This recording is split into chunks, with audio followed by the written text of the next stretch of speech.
we reached out to Cash Money initially, man, and set up a meeting with Birdman, and we discussed everything with them, and they, during this time um,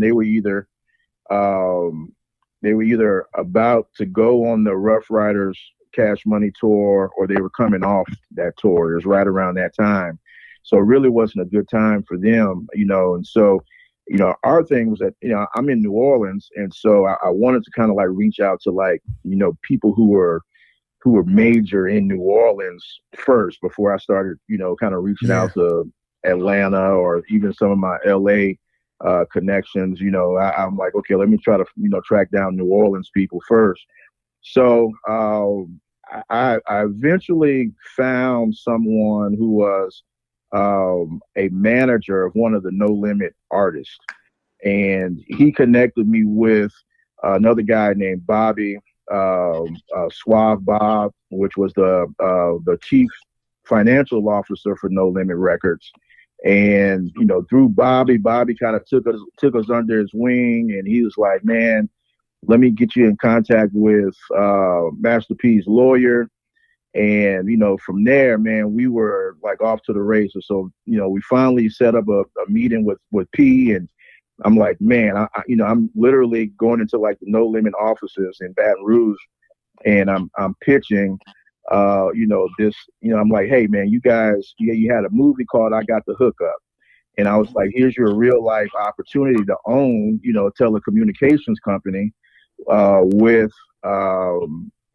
and partner and actually like offer these phone services, man. I mean, it just makes sense.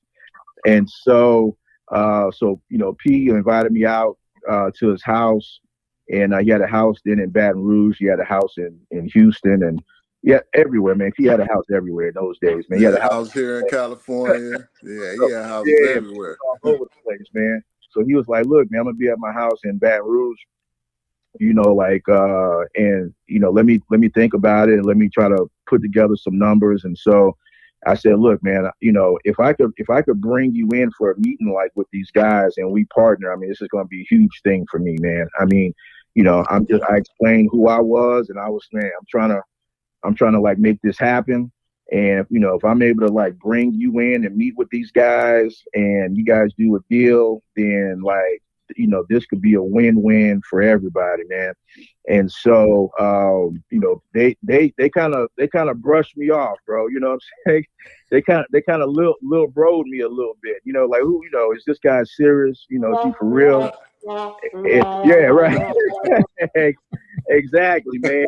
They little bro me. The lawyer started hating on me, and Yeah, and the lawyer kind of started digging around and yeah, digging into my background, and he's telling P like, man, this guy is just a college student, man, and he's a party promoter. I did a lot of parties, in New Orleans. mhm, I promote college parties and nightclubs and all that.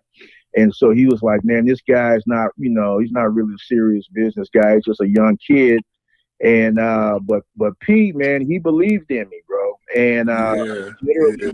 he invited me to his house, man, in Baton Rouge, the same house that was on the Cribs episode back in the day. Hmm. So he invited. He said, "Look, man, we're gonna be shooting a TV show, out at the house. Like on this day, I got some people coming through. I got Swab Bob, the guy that had been kind of helping me out. He was gonna be there. He said the attorney's gonna be there and some family." And he said, "Why don't you guys come on out?" And he said, "Bring the white boys with you." That's what he would always call them. He's Yeah, like, "Bring the white boys with you." And these were the guys who own the telecommunications company. And so, look, I told Leo, I said, "Look, man, we all gonna go out here.